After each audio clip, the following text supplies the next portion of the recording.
Coast to Coast, episode 5. Kevin Bunk, Gabe Zoda coming to you every week, Thursday, 11 o'clock. A little bit of a late start here. Apologies for that, but we appreciate you joining us. Tomorrow, I just want to plug it before we start. Gabe will be on an episode of The Burrows. It'll be episode 31. We're calling it The Burrows because it is baseball. Mike's going to be on as well. So 11 o'clock, we're going through the Yankees' plan B. Of course, they already signed Max Fried, but we are going to break down what they can do further, talk about some rumors, and give you a good financial breakdown visually that you can see. It'll also be on Spotify afterwards if you want to listen there. So, Gabe, we get into basketball here. The Knicks last night, we'll start there. They dropped the game, knocked out of the in-season tournament. NBA Cup run is over for the Knicks, who hadn't lost since they started. They were undefeated, one of the few undefeated teams left. But it's just another night of inconsistency from the Knicks. And I want to know, when you look at this team, where is that coming from?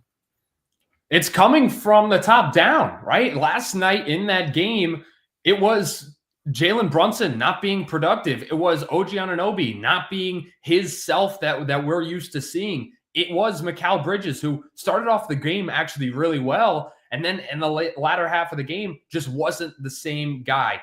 It's you have to start asking yourself, is this part of the Knicks culture? Is this part of just the Knicks identity at this point? Because for some reason, the Knicks can't hit a free throw anymore. I don't know what that is, but you look at the stats, and they're the best free throw shooting team. They go out there, they look like it's Andre Drummond shooting free throws every game. So it's a big problem. I think it does come top down. And if the Knicks, look, they're not a championship team right now. James Edwards III, the athletic writer for the Knicks right now, he said that this team is a good team, but not a championship team. Until they get that consistency down, then we can have a different conversation. And you know that it's in them because we do see it. Part of that inconsistency is the days like this where we're talking about it and saying, oh, man, the Knicks just didn't look good at all last night. And they're not a championship team. They can't compete in the East. And since they have those nights, that's what I think is true. I think if that is your floor, then that is what's true. But then they have the night where they win by 45 against a good team and they drop 150 and you're like, what the hell am I watching? What team is this? Where were they last game? And you don't see any in between. There's not a night in there where it's 115, 110 final. Knicks got some big defensive stops down the stretch, hit a lot of big shots, but they had an up and down game. But overall, they played a good team brand of basketball and won. It's never that in between. It's always one of the extremes with them. It's really unbelievable. And I think it's on the defensive end, right? I mean, this has been the conversation all year long. No matter what, if you're a team and you're just a human in life, you're not going to be hitting every shot you take, right? Your offense isn't always going to be there. Even if you have the best offense in the NBA, it's not going to be there every single night. So you have to figure out a way to make sure that the defensive effort, the defensive consistency is there. And then once you get that down, that's the baseline, because then you could have a tough defensive team and it doesn't really matter if the offense is booming or busting, because that defense is going to hold opponents down.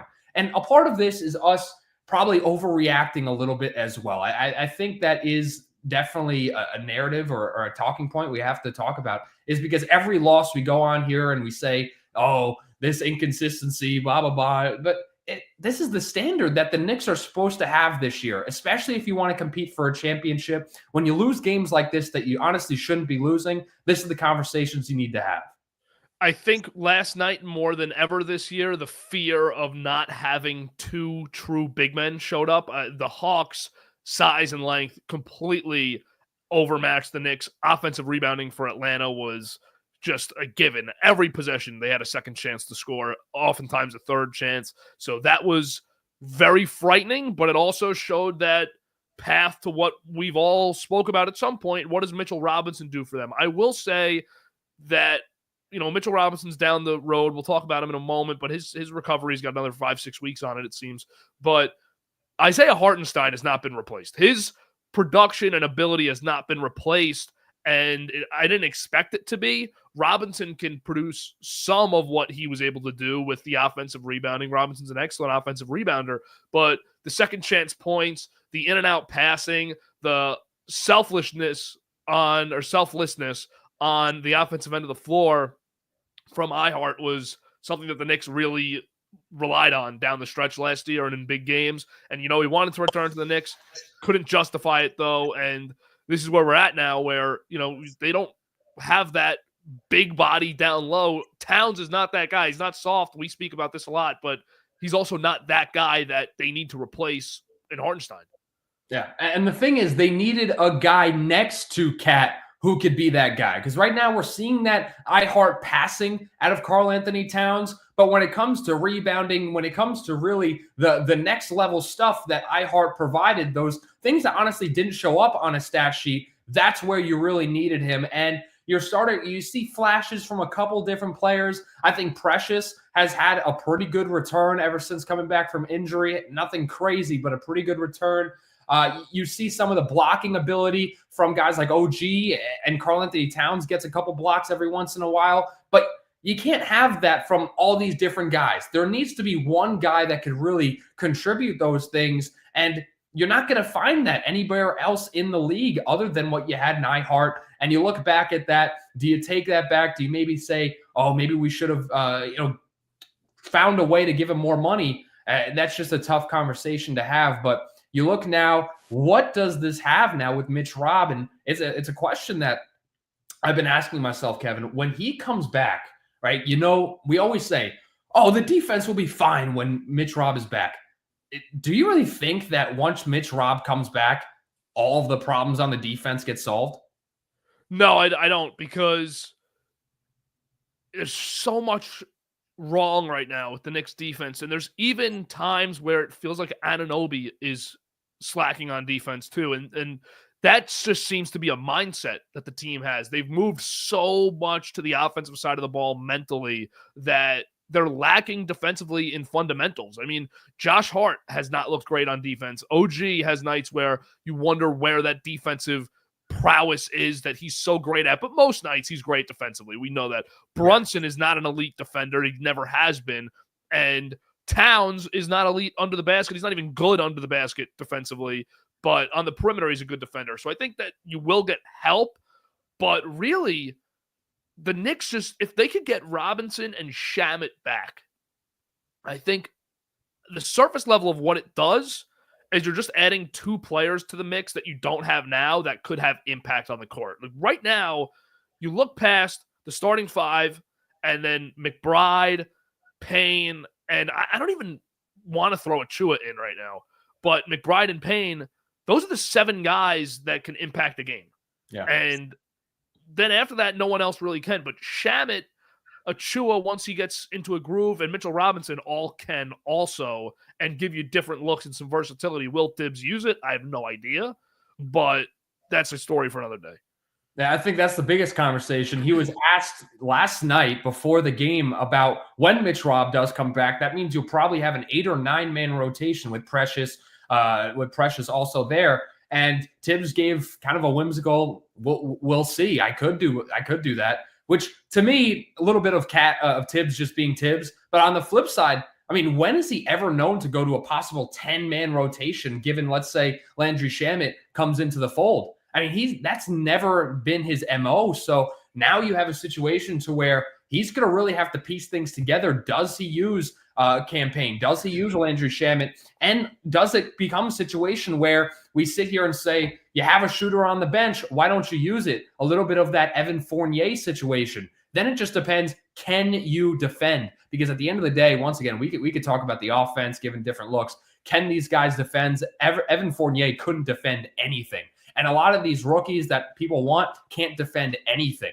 So you need to be able to defend if you want to play in Tibbs' system. But it's also kind of funny because there's pretty much no defense on this team. I wanted to talk about these wings, right? Because I feel like we all talk about guys like OG and McCall, and they kind of coined the term wing stop as those wings being the defensive kind of gurus. But I mean, that's been the biggest problem. That's why, to me, when Mitch Rob comes back, you're not going to see a big improvement on the defensive end, because a lot of the problem is on the wings. A lot of the problem is on maybe some misses on switches and stuff like that. It's not rim protection. Of course, that's a big thing, but a lot of these wings and guards, when it comes to switching in the movement, they're getting confused as well, Kevin.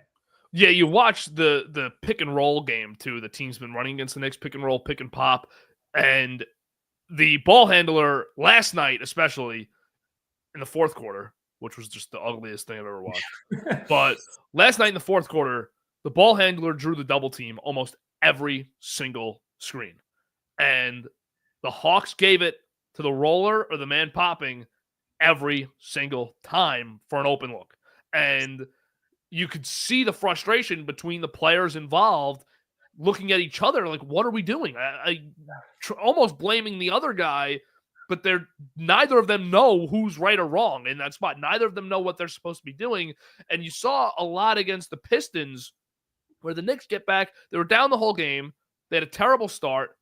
They get back. That was without Towns in that game too. They get back to a 2-point game early in the fourth, and they can't get a stop the rest of the way, but they don't stop scoring either. But the Knicks miss 2 or 3 shots and then don't get stops on the other end, and suddenly it's a 10-point game. Yeah. And so this has been a problem for them in these losses where even when you're scoring, you're not getting stops. And there's nights like last night where once you make the game close, or the game was close the whole time pretty much, besides the Knicks got the hot start, Hawks had the hot finish, but the middle of the game was a close game.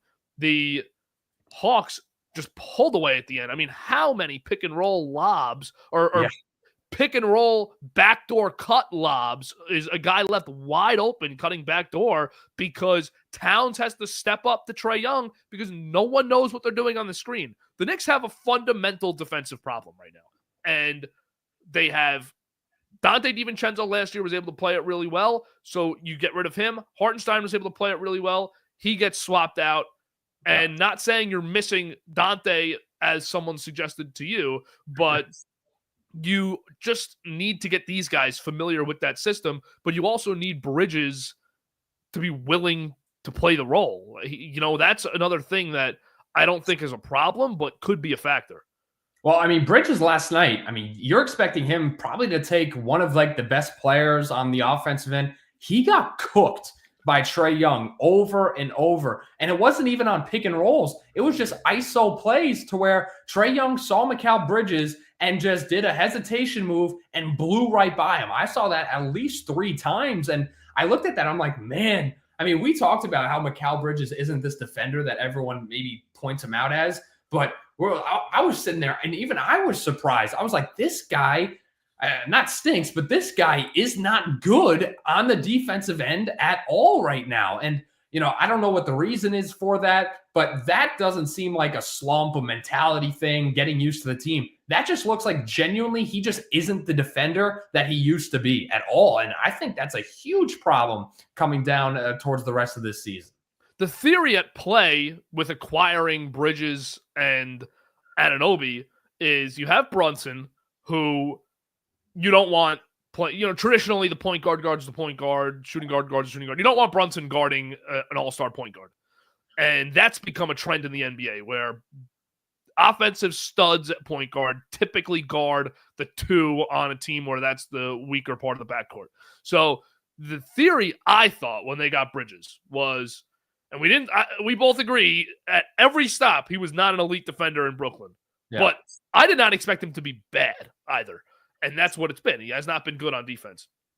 The theory is you get to Indiana in the postseason, or you get to Boston in the postseason, but I'll use Indiana as the example because they knocked him out.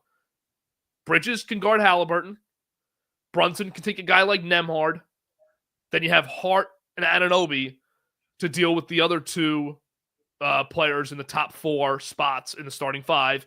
And then you'd have now Towns, but at that time it was Hartenstein or Mitchell Robinson when they traded for Bridges. But either way, then you have your center on the center.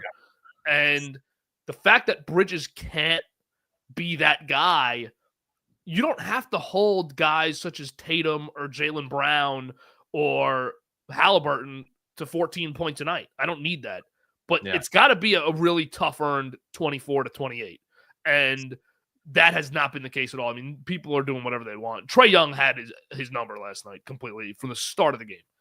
Yeah, it was really it was embarrassing to watch because everyone, the whole Trae Young, Knicks saga, and obviously you had Trae Young after the game just rolling the dice. And a lot of people were starting the soft kind of dialogue about this team again, saying, how do you not physically go up to him and confront him about rolling the dice? Jalen Brunson actually gave a really good answer to that last night. I think Alan Hahn captured it. And I mean, he pretty much said that wasn't, it doesn't do anything to do it after the game. I mean, you have to prove it during the game, during those 48 minutes. I do want to give some hype, though. I know we're trashing the defense of this team because it deserves to be trashed. But we spoke about OG Anunoby. Let's talk more about, I mean, his defense this year. I mean, in the last 10 games, or I'll say this, the last 7 games specifically, this guy's averaging 2.6 blocks per game, 2 steals per game. And some of these blocks, I mean, he's blocking 2-3 shots from behind the arc. I mean, this is, it's not like he's got Zion's vertical. He's just got perfect timing on some of these blocks. And I know we're trashing the defense a little bit, but I mean, OG Anunoby just continues to impress me with some of the stuff that he does on the defensive end. I mean, these are numbers that you don't see somebody do during any sort of stretch. But now, if he has like 3 blocks in a game, I'm not even surprised.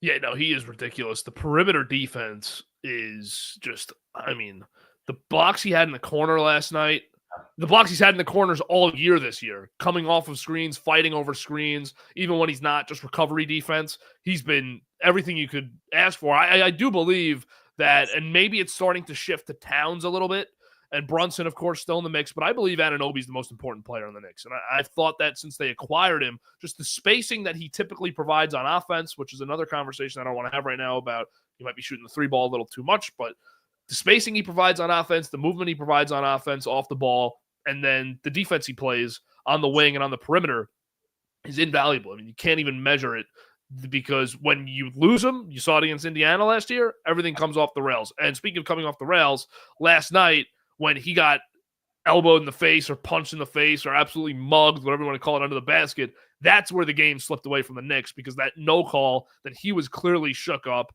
How do you have in that spot, how is it a no call on the foul and then a no call for a travel? Yeah. Because he goes up and doesn't even attempt to shoot because he gets whacked in the face. But then he comes back down with the ball and there's no whistles. I mean, he had to have lost the ball somehow in order to be not a travel. So what are they saying? It was a clear swipe at the ball? I mean, where are these referees? Where are these officials playing to where you don't see that obvious contact?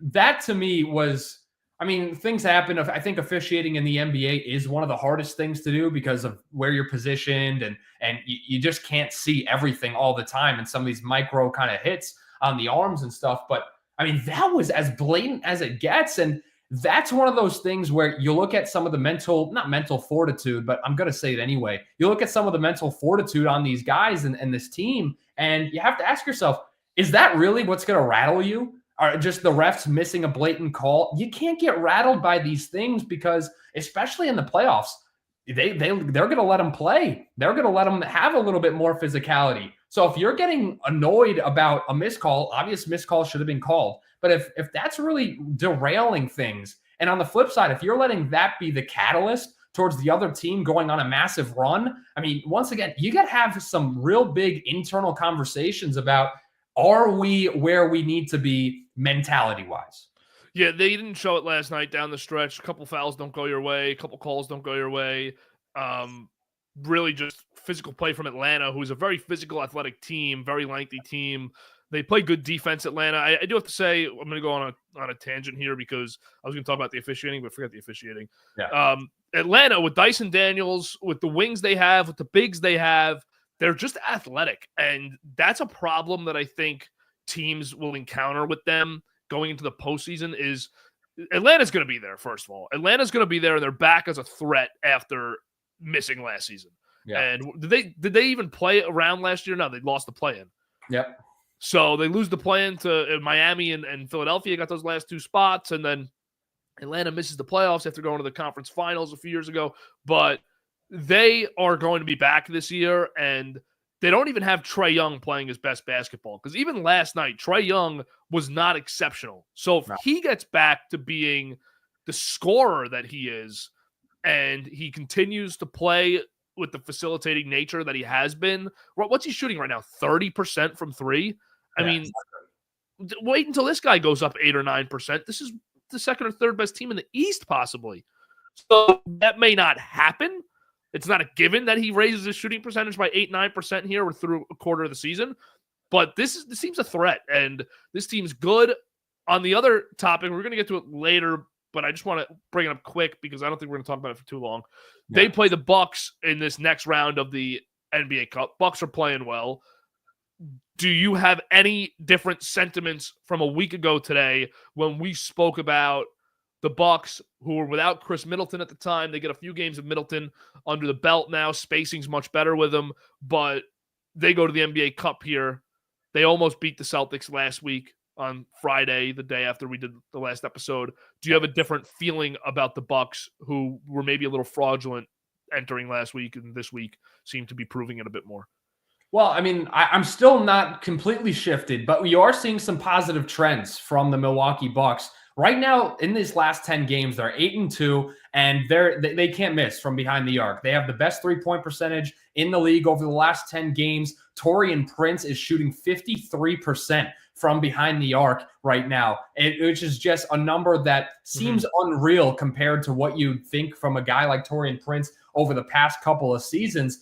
This team right now, the way that they're playing over the last 10 games, second best offensive rating in the league, and they're playing like a team right now that's just loose. They're playing like they have things figured out, and especially on the offensive end, are just guns a-blazing. So I think that's a big positive for the Milwaukee Bucks. Right now, I still need to see it on the defensive end because they're doing a lot of things on offense. They're still giving up a lot of points. So it's kind of that same Knicks situation. You need that defense to be playing well because once that offense turns off for a night or two, then you're not going to win that game. That's what you're seeing right now with the Bucks. But you have to be happy to see these positive trends, especially from the outside shooting over this recent stretch. Chris Middleton's only played 3 games.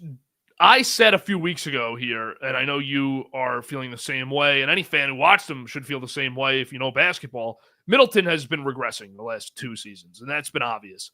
He does not look great offensively, but he does provide them with good spacing, with a good mindset. He knows how to play with Giannis. He knows how to play with the team. I think he brings a leadership to the team. He's got great defensive positioning. He knows how to play on against the screen. He used to be one of the best two-way players in basketball, now starting to fade from that. But do you worry that he's not going to actually recover back into an 18-point per game plus scorer? Do you think that his time in that stratosphere is gone? I think so, but it doesn't mean he can't be effective still. Right now, he's shooting under 30% from behind the arc. I think that needs to come up to kind of a level where it needs to be around 34, 35% kind of league average. And he needs to be a threat from outside. He can't be a guy that's going to really dominate in the mid-range right now because where's he going to get his shots? I think that's a big thing. When you add Damian Lillard, you take away a lot of his shots. And what a really good thing about what this team had in 2021 when they were a really contender, winning championship, you had a team in Milwaukee where he could dominate in the mid-range with guys like Drew Holiday and Giannis around him. Now you have Dame, whose outside game is spectacular. You have Giannis, whose inside game is spectacular. And you'd think that, okay, well, he just fit in the mid-range. He's not getting the shots right now, and he's not making them either. A little bit of it is timing, but you have to look at this kind of age, and he just is not the same guy. He doesn't have the same impact, and I think it stays like that. He's not going to keep averaging 7 points, but if you're expecting Chris Middleton to come in and average 16 plus, it's just not happening. I think he'll be like a 12, 13, 14 point per game guy, and if he could do that, then he'll be effective, but he's just not that Batman or that Robin that he used to be back in those times. Because Kevin, do you remember when there was like serious conversations that like Chris Middleton was like the most important guy on that team? He wasn't the best player, but he was the most important player. That's nowhere near true now. No, it's not. And he might fall under Portis and Lopez too in that team. It's 3 games, not trying to be too overreactionary here, but it's possible that he's just done. It could just be one of those endings to a great career that we're seeing unfolding here. I hope he's good because him and Klay Thompson, I loved watching them. I spoke about two-way players before. The two of them starting to fade from grace is a little bit upsetting because their two-way game, their off-ball game was second to none. It was the two of them as the best Robins in the league. And now it doesn't seem like either of them are even the third option on their team. Let's go to the Lakers here, usually our second topic, but we just interject the Bucks quick.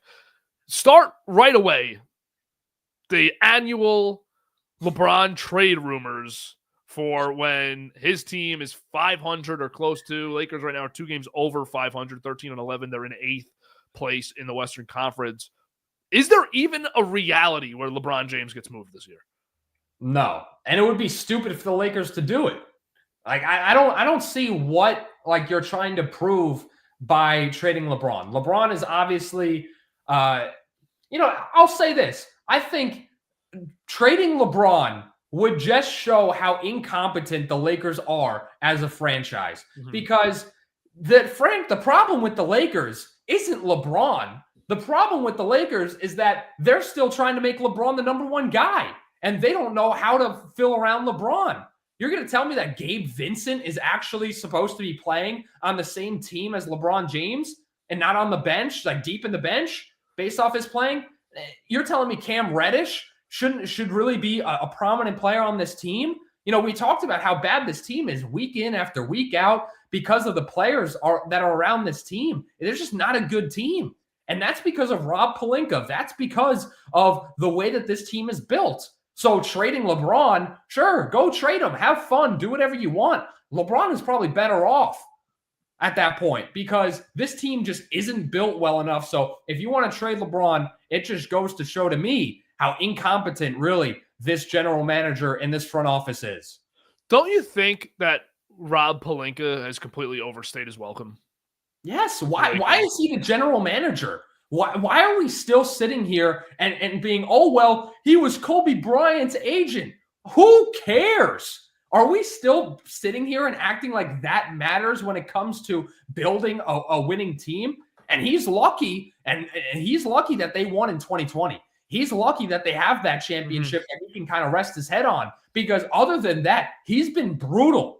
He's been brutal. You can't credit him for bringing in LeBron. You can't credit him from bringing in AD because they were already going to happen no matter what team that they were on.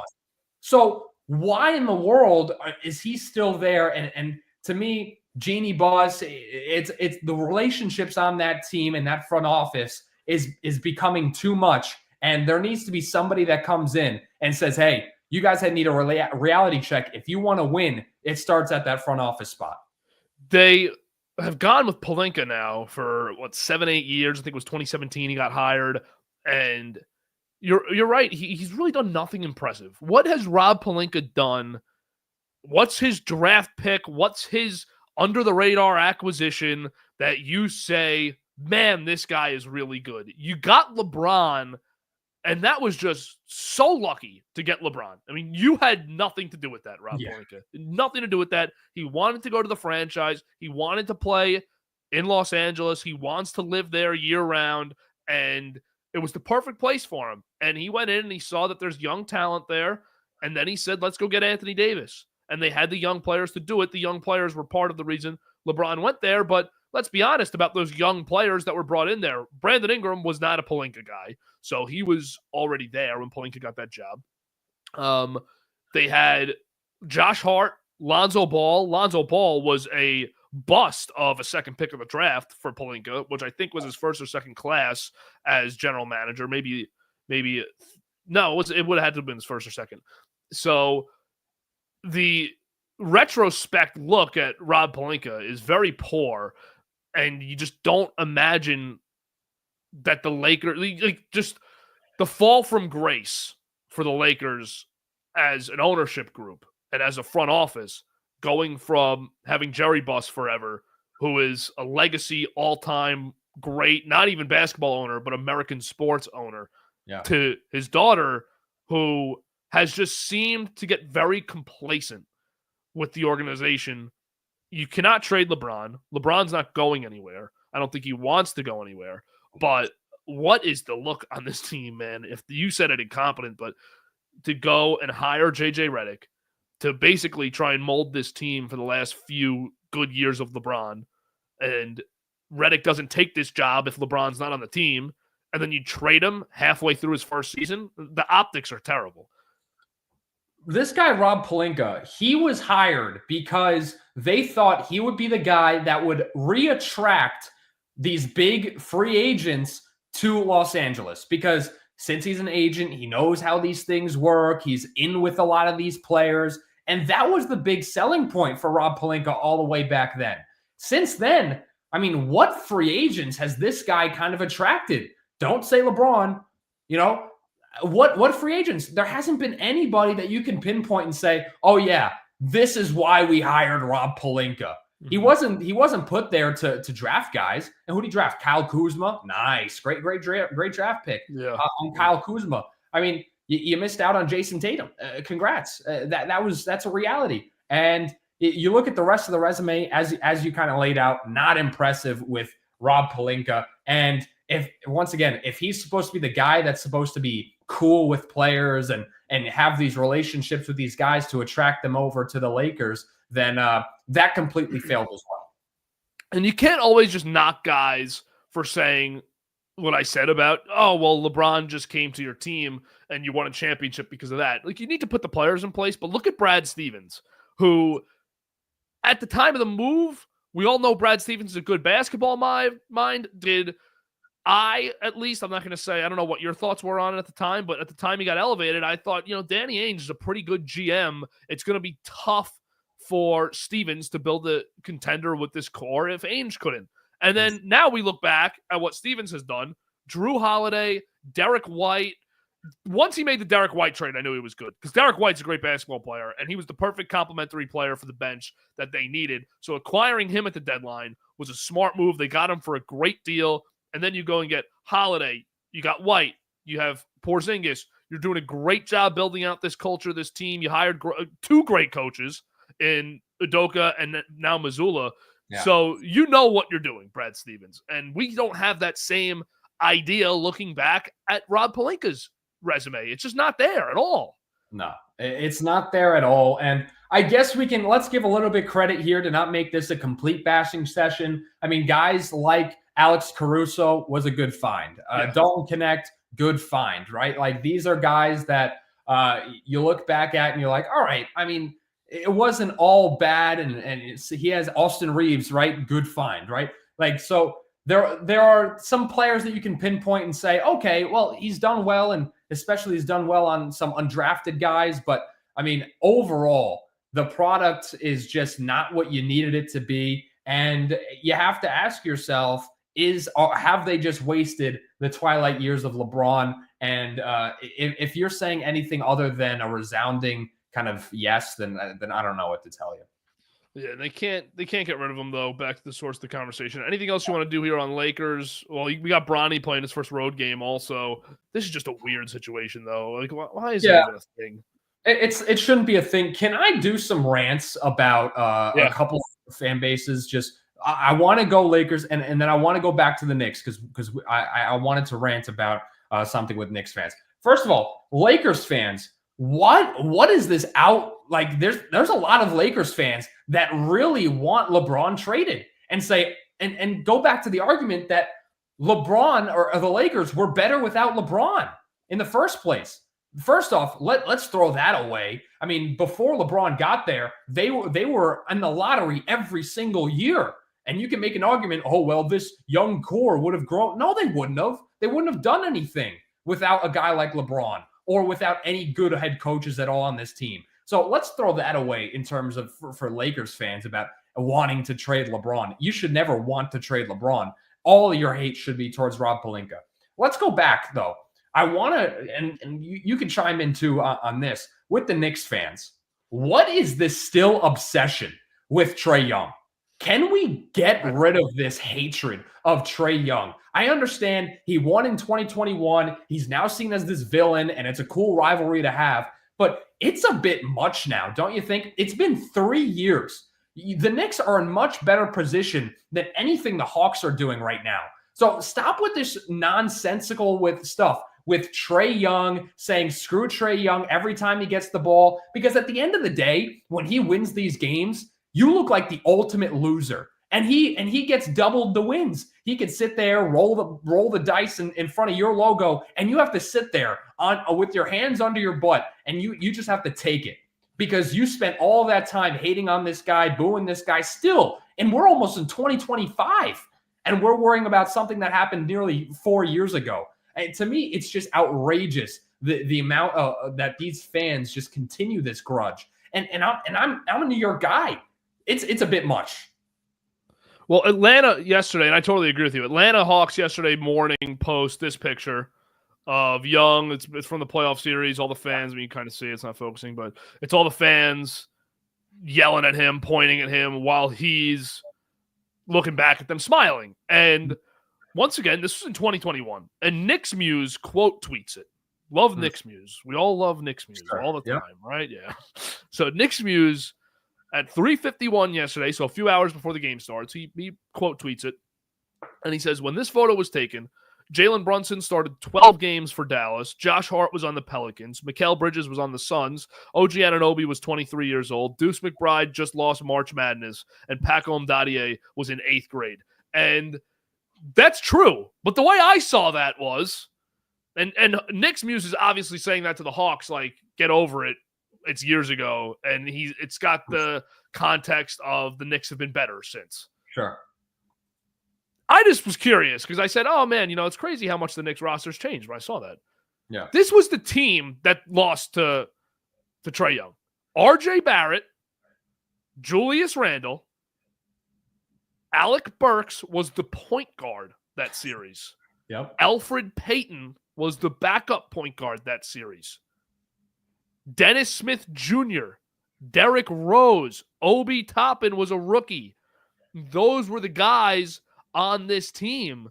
And Kevin Knox was still a player getting minutes on the Knicks. Nerlens Noel got minutes on the Knicks. So, I mean, that was the Theo Pinson bench hype man year. Like, forget it. It's over. That's not even the same team. Two things are the same. Mitchell Robinson still plays for the Knicks, and Tom Thibodeau is the head coach. That's it. That is the only similarity that you can draw from that team to this one. Get over it. Don't boo him every time he's at the line. Yeah. And he loves playing at the Garden. That's clear. Mm-hmm. I get it. 7-14 on the road against the Knicks or whatever it is. 7-14 overall against the Knicks. Yeah. Whatever the stat is. Maybe 8-14 now. But it's over, man. And Trae Young is so far out of the Knicks' priorities and out of my priorities as a fan for who I want to see them beat. I don't like Indiana. I don't like Boston. I don't like Philly. I want to beat those teams. I'd like to focus on getting as good as Cleveland by the end of the regular season. Not record-wise, but just saying, hey, we could definitely beat this team. Orlando is better than the Knicks right now on a nightly basis. More consistent basketball team. So let's focus on those teams instead of going nuts every time Trae Young, who was a play-in knockout last year, comes into the Garden. I agree with you. It's just such an old narrative now.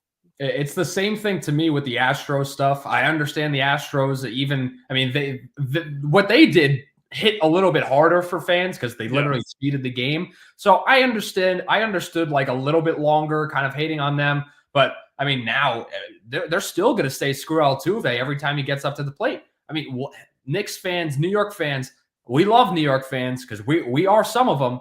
But there's that group of that subsection, or it's really a loud minority, I think, that is just such an ugly part of the New York fan base. And it's what really gets us kind of clowned in the national scene. It really does. Yep. Absolutely. All right, let's move on to the Jimmy Butler trade market here. This has been heating up a little bit.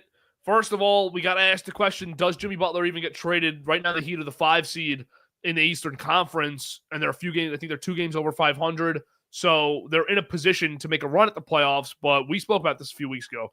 Time for Miami to acknowledge that they're no better than average, and it would take another miracle run to get to the finals. Yeah. So you think they gotta look for the future here and build something new around Bam Adebayo, who I would keep.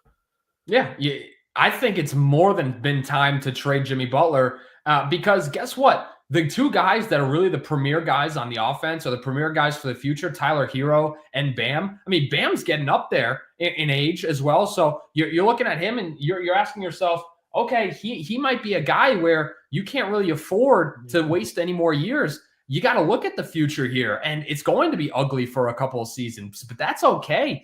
You're in a situation right now, if you're the Miami Heat, where you're just doing the same thing year in after year out, and it's not producing results. So you need to shake something up. And Jimmy Butler trade is exactly that. I want to get your take on what team you think would best suit him. I was looking at a couple of teams, especially on his kind of list of teams that he had. He really wants to go to the Nets, but that's not happening, especially not in a trade.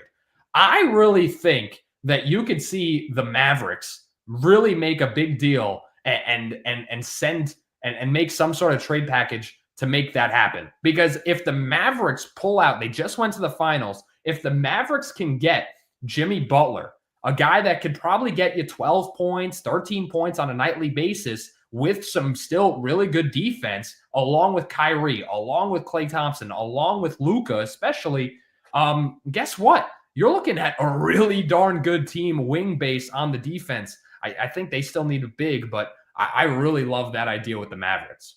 I like that idea. I also like the idea of Golden State. I don't like the idea of Houston. I think it would be good for this season, but I don't see why Houston would put themselves in a position where they have to give up the assets to make this year a must-win season. I don't think they're in a place that they should be doing that, because with the Rockets, if I was running the Rockets, the only stuff I'm doing at the deadline is trying to find those complementary younger bench guys who maybe aren't being used too much with their team, or they're just on an awful team on an expiring deal, and I can send a second-round pick to get them. That's the only way I'm doing that, but it has to be guys that are in my future plans. I don't think Jimmy Butler is in my future plans if I'm the general manager of the Houston Rockets.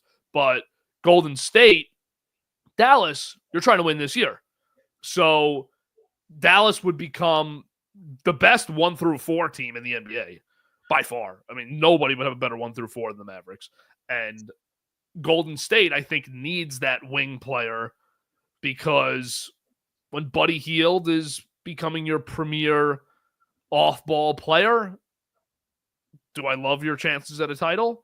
No, but if Jimmy Butler gets inserted for one more great playoff Jimmy run, I do like your chances at getting there. Yeah, I think the Warriors are a really good option as well. I'd be curious to know what that package would look like if they'd have to give up a guy like Andrew Wiggins in that trade, because I feel like that would make the most sense, just like wing for wing kind of deal, kind of swap. But then again, if you're the Warriors, you want Andrew Wiggins there. You want to have a lineup of Wiggins and also Jimmy Butler as a big possibility there. To pair along with guys like Draymond and the rest of that roster with Curry. So, I mean, that to me is an intriguing one. I would be curious to know what their package is. If I was the Warriors, I would trade Pods, this Podziemski guy, because guess what? I don't think he's all that good, and he's got so much value in terms of the kind of the national media. They love Pods. I don't know what Pods has done to really garner this much love. But if you could get Pods off your team, I think that's a really good idea to make that trade. If he's got value, if he doesn't have value, whatever. But if he's got a lot of value, I would not have any loyalty towards Podziemski. Yeah, Podziemski is 21 years old, so I'm sure that there's just some value in there because of his age, got a little bit of hype. I think that in order for either of these teams to get it done, you have to orchestrate a 3-team deal at the deadline. I think that there needs to be a third-party team in here if the Heat want an NBA player back, because when you look at Golden State's roster and even Dallas's, I mean, when you're trying to make a run to the finals with a team that has some older supporting cast, why would you ever want to give up a 10-plus point per game scorer that is impacting your team? But to your point, Miami's going to want one. So you have to probably bring in a third team that's not in the postseason, maybe like a Pelicans or something that have good players, or players that you would want on your team, but it's just not working out. Maybe the Wizards would be a team, and then you have to match the salaries and everything. So that's a mess in the middle of a season. But it's going to be tough to just get Jimmy Butler on a 2-team deal. Who's gonna pick up that contract? I mean, that's the problem too. Jimmy Butler's cap hit because you have to pay some of this year, right? And then you have to pay all of next year. Next year, the cap hit is $52 million for Jimmy Butler alone. Who in the right mind is going to sit there and going to take on $52 million? You know how much stuff you need to get rid of to make that happen? A 3-team deal, it would obviously make it a little bit easier. But if you're Miami, you still have to take a boatload of that contract if you want to get Jimmy Butler off the team. So that's a big risk, even if you want to get rid of him. And if I'm looking on the outside in, Jimmy Butler in that contract, I would not even want to get close to that. No, I wouldn't either. And that's why you have to be committed to we're winning this year and accepting the consequences of the offseason because we're either going to have to send him somewhere else and get hosed on the deal because you're going to have to give players up to get rid of him in the offseason to a team like the Nets. Like that would be the situation where young rebuilding team will accept the contract because they're not paying their good players right now, but they also want a veteran. They're not really in a title contention position. So you'd have to find a team like that, or you'd have to accept it, keep Jimmy Butler on your team for next year. And Dallas, Golden State, you could still see him being a contender next year with Butler, sure. But a top 3 team in the West, I don't think that you could put him there with Butler next year. No, not at all. It's a tough one. I wanted to talk today too, just about Jokic, who's definitely on pace to win his 4th MVP. And I just see a lot of people talking about, where would he rank all time among centers? Where would he rank all time among players with 4 MVPs? And then he's got the championship. And do you have any thought on this? Like a firm number, a firm place that you can put him all time, even if it's not just in players, just in centers. Who are the few guys that are still better than Jokic? All time, let's go top of the list and kind of drop it down. You're always going to have Shaq, Kareem, Wilt, Bill Russell. So to me, I don't think he has any way of really cracking that top 4. Right now, at least. Need more titles. Need more titles. Yeah, need more titles, but I don't think he has any way of cracking that top 4. But after that, you really need to have a good conversation of, is he the 5th best center of all time? Because who else are those guys that you're really looking at? I think the only one that you could throw in there is Olajuwon, but Olajuwon's a 1-time MVP. Yep. He won 2 titles, finals MVP of both. But then after that, you're probably putting Jokic above Moses Malone and David Robinson and Patrick Ewing. And he's probably getting over those guys with 4 MVPs and a title. And the stats that he's going to finish his career with, if he's not a 30,000-point scorer, he's going to be high 20,000. So probably be the all-time assist leader for centers. He's going to have over, he's going to be one of the top 10 rebounders of all time. So that he probably falls into the 5th or 6th spot. He's going to be the best 3-point shooting center when it's all said and done in terms of 3-point shots, taken and made. That as well. I mean, a lot of people they'll keep Hakeem Olajuwon as the 5 just because they'll go, oh, but his stuff was generational, his footwork, his defense, and all that old head kind of terminology they'll throw at you. But guess what? At the end of the day, Jokic's defense sucks. But you look at his offense, and his offense alone has way more impact than what you're seeing with Hakeem's defense. I think that's the biggest thing. And maybe I'm just being recency biased by saying that. Maybe I'm just a new age viewer for saying that. But I mean, to me, Jokic has quite literally revolutionized the center position because every single team we're seeing here has a center that is doing what Jokic is trying, what he does. You have Alperen Sengun for Houston. You have Isaiah Hartenstein in OKC, right? These guys that are multifaceted bigs that can shoot the ball. Karl Anthony Towns, right, can shoot the ball and are so hyper offensive. But the skill set that they have is way much more than what we've seen in the past in terms of the offensive potential. So to me, that puts Jokic in that 5 spot, but I don't think I'd be mad if you have Hakeem as your 5. Yeah, so right now, I think it's maybe safe to say Jokic, who's 29, with 3 MVPs. If he gets his 4th, that's a huge needle mover for you. 4 MVPs before turning 30. But if right now, you project he's got another really good, probably 4 or 5 years left, and then another great 4 or 5 years left, and then add another pretty good 2, 3 after that, Jokic projects to be better than Olajuwon.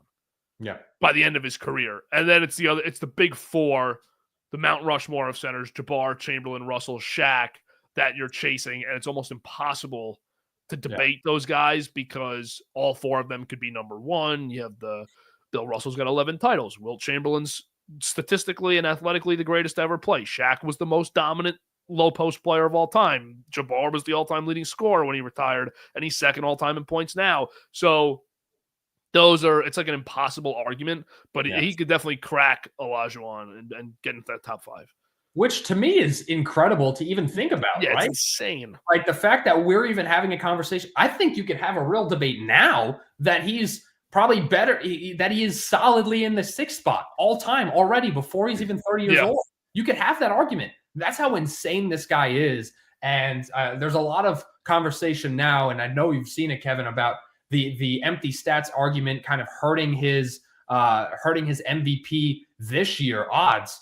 And I'm curious as to your take on that, because the Denver Nuggets have been a disappointing team this year, and they have the same core that they've had. But I mean, Jokic is dropping 40 a night, and they're losing. So I think that does play a little bit into it, because these guys, the NBA voters, they will take into consideration that, because if they don't take that into consideration, well, then why the hell haven't you give LeBron as many as he's deserved? So I think that's a conversation that I want to get your take on.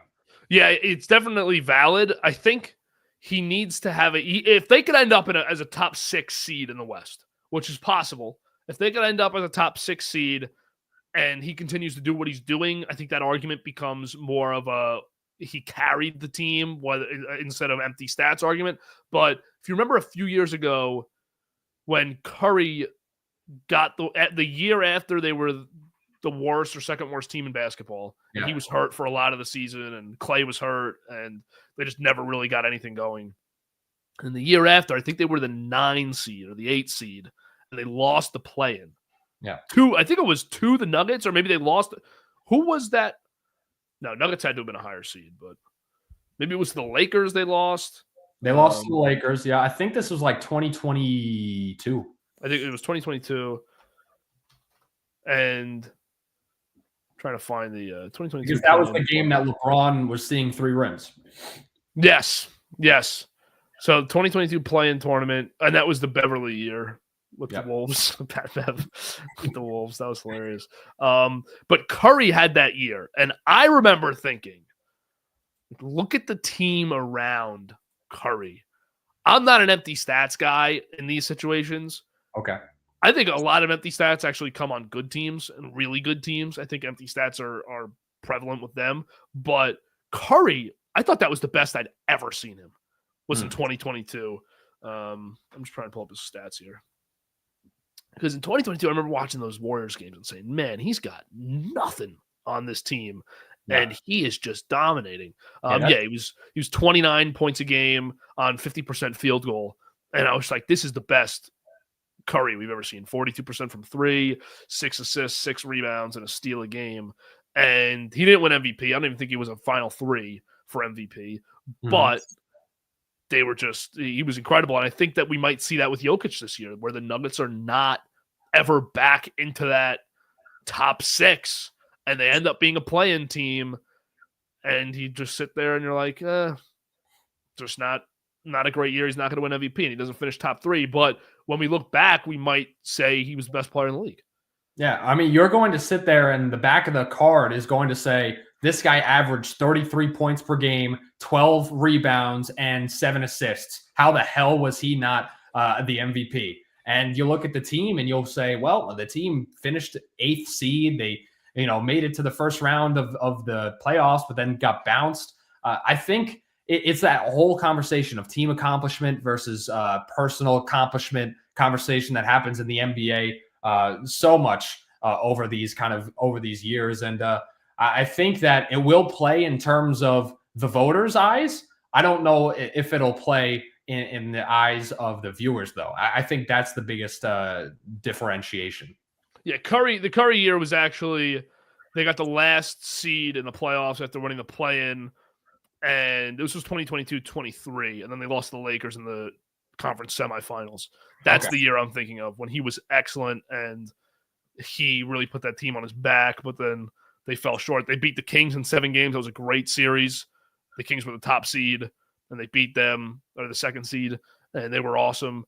That was the year I was thinking of. But yeah, I think we might be heading for that with Jokic, where they end up getting a low seed, have to play in the play-in tournament, and in hindsight, we look back fondly of the season, but he might not finish top 3 in MVP. Yep, I agree. All right, Gabe, anything else today? I just want to give a quick shout towards the Memphis Grizzlies. They're 9 of their last 10 games that they've won. Right now, over those last 10 games, they have the best offense in the entire league in terms of offensive rating. They have the second best net rating as well, so their defense has been doing well as well. Jaren Jackson Jr., to me, is a guy that always gets talked about with this team, but over these last 10 games, he's been on a different level. 21 points per game, 2.2 blocks, 1.4 steals per game, and he's been a real carrying factor on this Memphis Grizzlies team. And look, I don't think the Grizzlies are all that great. I think they've just benefited from a weaker part of their schedule. But right now, the Memphis Grizzlies look on a roll. They are top 3 in the Western Conference. And I think there's some merit to that this team is actually could be a sleeper in the Western Conference. So I just wanted to give that shout. Yeah, I'm glad you brought them up, actually, because last night I'm watching the Rockets game, and I'm such a fan of Dylan Brooks and the way he plays, but they needed to grow up, that Grizzlies team from a few years ago, and he was a big part of that, where, they needed to grow up, and Ja needed to, and Dylan Brooks needed to, and that whole squad did, and they had the talent, but they couldn't put it together in the playoffs. They lost to the Warriors. The Warriors won the finals, and they have grown up, and all those players, wherever they are now, have, and whether you're with the Grizzlies or not, it's exciting to be watching them. And when Ja's on the floor, there are few players in the league that bring the energy like Ja Morant does. And did you like the dunk last night at Boston? Not last night, 2 games ago for Memphis. Yeah. It was at Boston, right? That was like play of the year material from Ja, who's saying he's trying to dunk less. And he goes reverse, double clutch, whatever you want to call it, from the baseline poster. And you're just thinking, like, he's great for the game. Ja Morant is great for basketball. And and when he first came in, I'm trying to think of what that first year was that he blew up, maybe 2021, right after he was a rookie. Maybe it was his second year. But he was good rookie. I think he won Rookie of the Year. And he was good rookie. But then he just exploded afterwards. And did he win Rookie of the Year? Or did he? Did, it wasn't Zion. It wasn't RJ Barrett. So. But it wasn't. I'm gonna sound like such a casual. But maybe not, because I'm overthinking it so much that I'm not a casual. Tyler Hero didn't win it, right? No. Okay. Because he was great. He was great his rookie year. Sure. All right, I digress. Ja's awesome. I remember thinking he was going to be the next face of the league, and it would be tough to do it in a Memphis market, but I think the NBA could sell him. And then he started playing with guns, and it just didn't go. It didn't trend in the direction we all thought. But Memphis is back after a few years off, and I'm pumped to watch the Grizzlies in the West. This whole Western Conference, man. Yeah. We'll make this our final note. Okay. Take a look at the standings. Where in the Western Conference would the 3 seed Magic rank? And would they be a top 8 team? No. They would be where the Kings are right now. 12th place, 12 and 13. Yeah. The 17 and 10 Magic. And I don't disagree with you. Yeah, I think they'd be 12 and 13, or a little bit worse. I think they'd probably take over where the Blazers are, and what is that, 13th? Yeah. Like, and I'm not, I'm not trashing on the Magic. No, it's not. The Western Conference just has the better teams. Yeah, like Do you think? I look up and down, and I'm like, every single team is better. I mean, I think maybe they're better than the Timberwolves, but like in the playoff series, that's how I'm having judging all of these teams. Like, if Orlando played any of these teams in like a 5-game series, they'd all beat the Magic. Maybe Yeah. not the Timberwolves, but I think they'd all beat the Magic. Yeah, I agree with you. Do you think the reason that for a decade now the Eastern Conference has been worse than the Western Conference, do you think the reason is just because the organizations are run better in the West?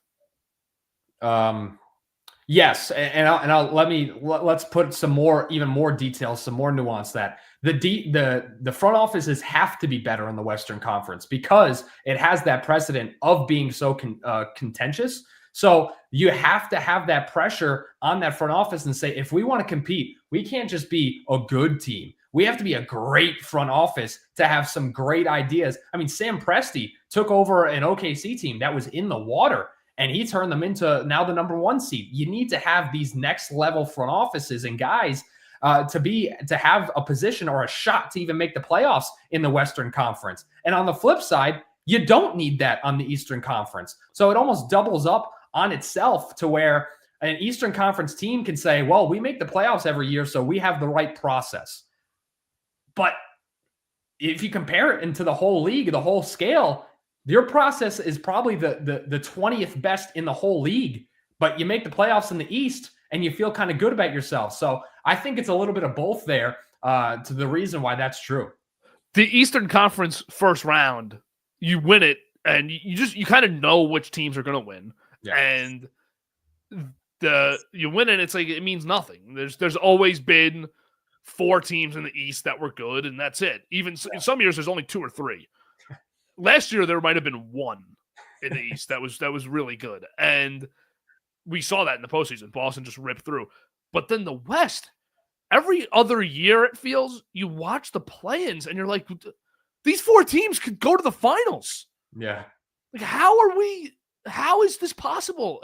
Which is why they split up the All-Star game too. That's why it's not East-West anymore. You see, now they're doing 3 teams or whatever they're doing. Yeah, it's a whole like round robin thing. But forever we thought maybe the East sucks because LeBron just rips through it. But LeBron was just the one team that was good in the East. It wasn't actually a 2, 3, 4 seed that were just oppressed by LeBron. It was they stink. They're just not good. Yeah. So that's a closing thought for today as the Western Conference continues to dominate. Good point. NBA's parity. All right. Well, good episode today. We'll be back next Thursday, but we will be back tomorrow talking baseball. Burrows episode 31. Gabe is on his Burrows debut since the Zodarant, but Burrows on face debut for Gabe, where we're just breaking down how the Yankees can further spend. We're going to have a budget. We'll see. Gabe hasn't even seen what I'm planning for tomorrow, but it's nothing too spectacular, but just imagine we'll have a visual, we'll have a way for you to look at it, we'll have a way to simply break everything that we're doing down, and Gabe and Mike will come in with their thoughts in different scenarios, and we're not just going to sit there and say, well, this is going to be the Yankees offseason, and then at the end we're going to tell you what our mock offseason was. We're going to go through a bunch of different scenarios and ways that they can spend the money and ways that they can build a team that makes you think they are the best chance to go back to the World Series, and they are the American League's top team once again. So we'll be doing that tomorrow. Check it out. You can also hear it on Spotify afterwards, but I will continue to say it will not do you the same justice as watching it and being able to see what we're doing for yourself. Thanks for watching, and we will see you tomorrow.